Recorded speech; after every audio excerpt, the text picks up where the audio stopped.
Philip Jose Farmer's novella The Lovers is a kind of notorious story in science fiction. There's a lot of, you could call it, legendarium and lore about its important place, in particular, breaking taboos about sex in science fiction.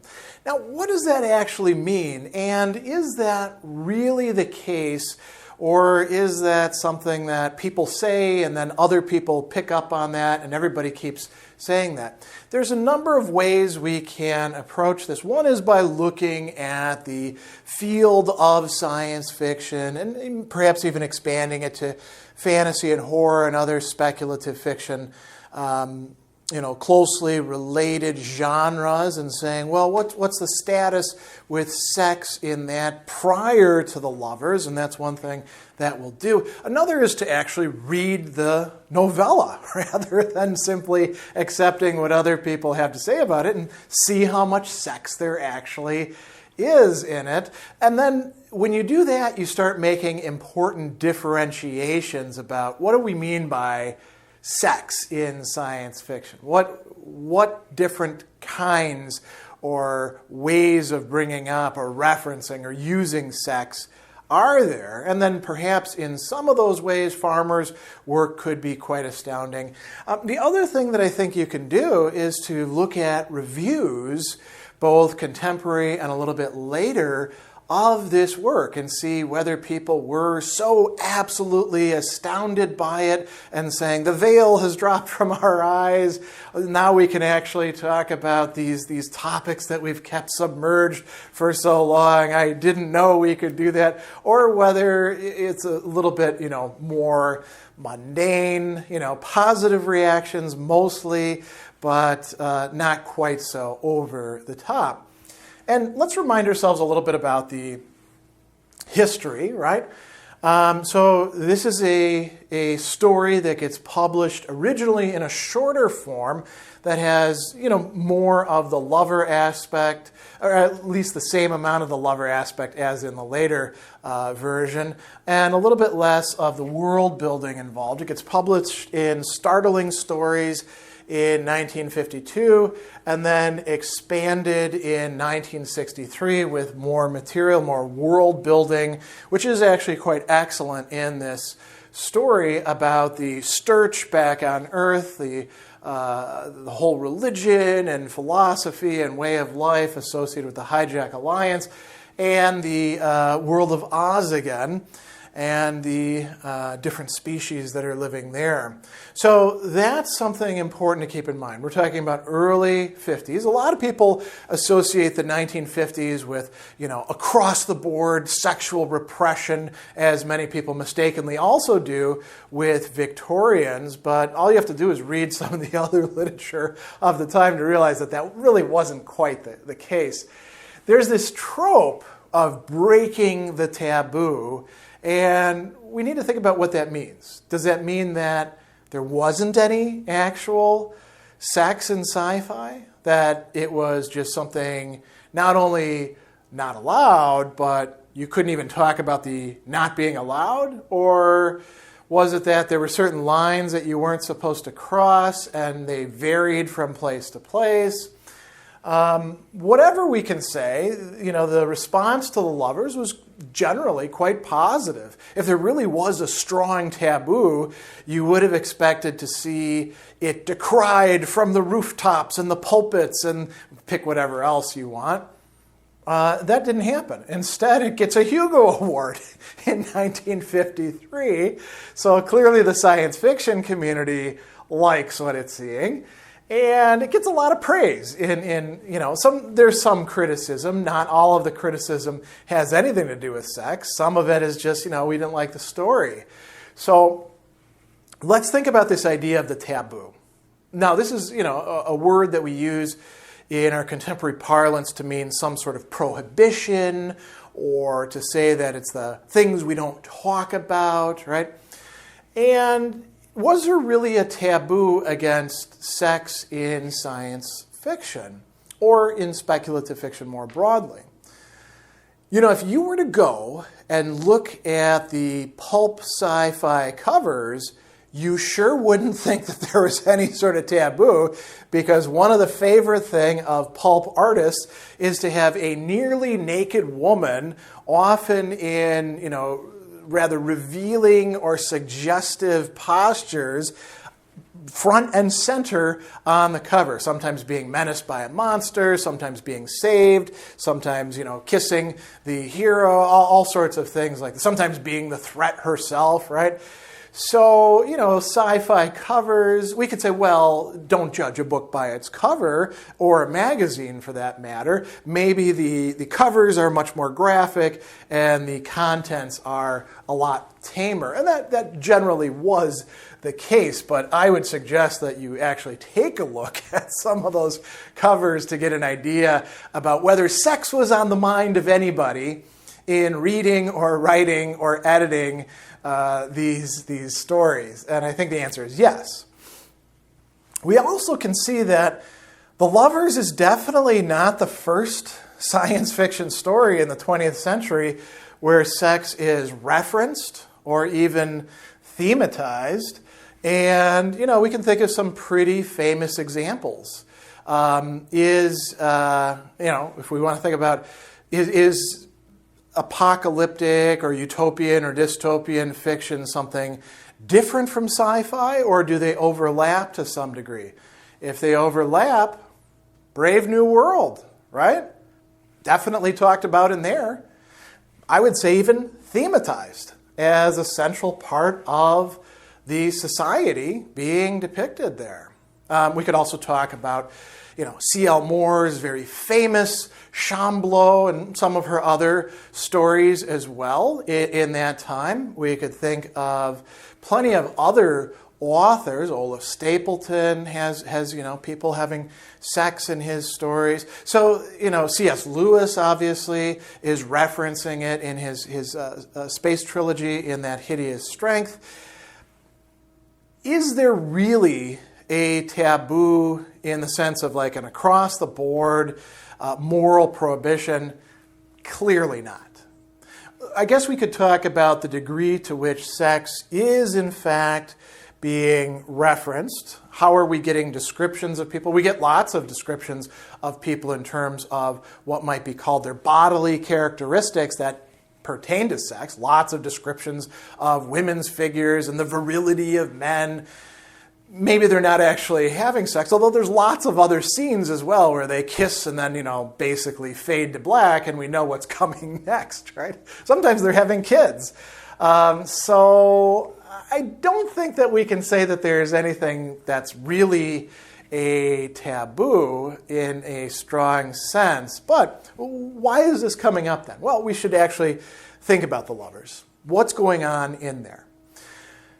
There are actual descriptions about what's going on. If you're looking to The Lovers for erotic prose, you are not going to find it there. There's really, there's a few discussions of sex scenes, but it's, pretty literary, pretty short, pretty, in one respect, clinical at the start. And I'm going to read a few of them for you so you can get an idea. So Hal is having sex with Mary as is his duty. And it's kind of a, unfun thing. So Mary is so shocked she could not reply and turned her back to him. But he, knowing that he was doing it as much to punish her and himself as doing what he should, reached out for her. From then on, having made the formal opening statement, everything was ritualized. This time, unlike sometimes in the past, everything was executed step by step, the words and actions, except one detail: Hal was still wearing his day clothes. I mean, if you didn't know that the ritual is them having sex, you wouldn't suspect it, would you? You'd be like, well, maybe they're making muffins or something. A little bit later in the next chapter, he says,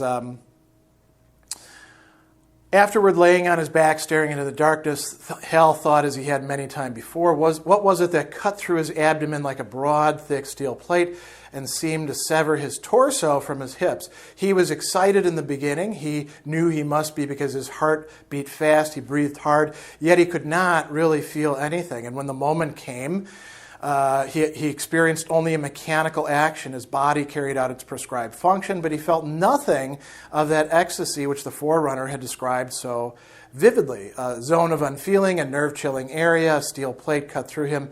He felt nothing except the jerkings of his body, as if an electrical needle were stimulating his nerves at the same time as it numbed them. Right? So, this is a very unsexy reaction. He's kind of like dead from the waist down when it comes to things because of his sexual repression. A little bit later, we get a description, this is in chapter 8, of him seeing the woman who's to become his lover. Here we go. He stepped closer and flushed with the heat of embarrassment. Almost he turned and ran. Her white skin was relieved only by 2 black narrow strips of cloth, one across her breast, the other diapered about the hips. It was a sight such as he'd never seen in his life, except in a forbidden photograph. And then he sees that she's got lipstick, and he's like, "Wow, this is really something here." And so he's reacting to her nearly naked body, basically wearing what would be the equivalent of a bikini or a bra and underwear. A little bit later, in the work, when they are actually becoming lovers, we get a bit of description that I guess could be racy for some people, right? They're kissing. They kissed and ran their hands over each other and said the things lovers have always said. Between kisses, Jeanette poured more of the purplish liquor, and they drank this. Hal had no trouble swallowing it. And he downed 3 tall glasses, then rose, lifted Jeanette in his arms, carried her into the bedroom. She was kissing the side of his neck, and it seemed to him an electric charge was passing from her lips to his skin, up onto his brain and down through his beating chest and warming stomach and swelling genital. There's about as racy as we get, and on down through the soles of his feet, which strangely had become ice. Yet, even in his ecstasy of anticipation, there was a stronghold of retreat. It was small, but it was there, dark in the middle of the fire. There was also a black seed of panic dropped by the doubt. If he failed, he would kill himself. He would be done forever. Yet he told himself it could not possibly happen, must not. Not when he had his arms around her and his lips on his. He put her on the bed and then turned off the ceiling light, but she turned on the lamp over the bed. "Why are you doing that?" he said, standing at the foot of the bed, feeling the rise of panic and the fall of his passion. At the same time, he wondered how she could so swiftly, unseen by him, have unclothed herself. "Remember what you told me the other day? The beautiful passage, God said, 'Let there be light.' We do not need it." "I do," she says. "I must see you at every moment. The dark would take away half the pleasure. I want to see you in love." She reached upward to adjust the angle of the bed lamp, her breasts rising with the movement and sending an almost intolerable pang through him. "There, now I can see your face, especially at the moment when I will know best that you love me." Right? And that's, again, this is about the sort of level of eroticism that's going on. It's actually quite romantic, She kept her eyes wide open throughout as if she were trying to impress forever on every cell of her body her lover's face, right? She tells him, "Be a lover, you must love me, not rape me. You can't take me because I will surround you." So this is extraordinarily tame, right? There's actual description going on, but not much. I mean, at one point, nipples are mentioned. Breasts are talked about a few times. But that's really it. There's no and then, his manhood penetrated her, and she heaved a sigh in orgasm or anything like that. As a matter of fact, orgasm only ends up getting mentioned in clinical terms when Hal's friend, the Wogglebug, is explaining how the lolita works. So actual description, not that much. Is there really a breaking of the taboo compared to other authors? I don't think so. As a matter of fact, I will point out that when I came to this story, reading it in the present, having read a lot of other Philip Jose Farmer, this is extraordinarily tame for him, right? What about sex being thematized? Okay, so, it is a story called The Lovers. There was more of that emphasis in the original publication and a little bit less of the world building, a little bit less perhaps of the story that's being developed, which is very important, a story about colonization and forces opposing each other. It's really a story of Hal learning to overcome his, deep-seated repressions, and Jeanette and him developing a satisfactory intimacy life, which includes sex as part of it. But that's not like, it's not thematizing sex as in saying sex is front and center as the main topic in this, as we will see in later works, right? Both by Farmer and many other sci-fi authors. So we come to the other thing. In this, as we find at the very end, other people have known this for a little while, but Hal is completely in the dark about it. He's not having sex with a human woman. He thinks she's half human, descended from French, a French guy who mated with the mammalian, human-like people of the planet Oz again. He discovers, or rather it's told to him, that he has actually been having sex not with an insect as such, but with a pseudo-arthropod, somewhat in some respects like the woggle bugs who are there, a different, not just species, but type of living being. And that's supposed to be problematic. As a matter of fact, we see that the members of the Sturch, find this disgusting. You've lain with an insect, it's worse than laying with a beast of the field. They've got this sort of biblical approach to it. Or rather, let's call it, old school, very repressed biblical approach to it. And the woggle bug and their entire culture, they don't really have a problem with this. Then again, they're not particularly repressed.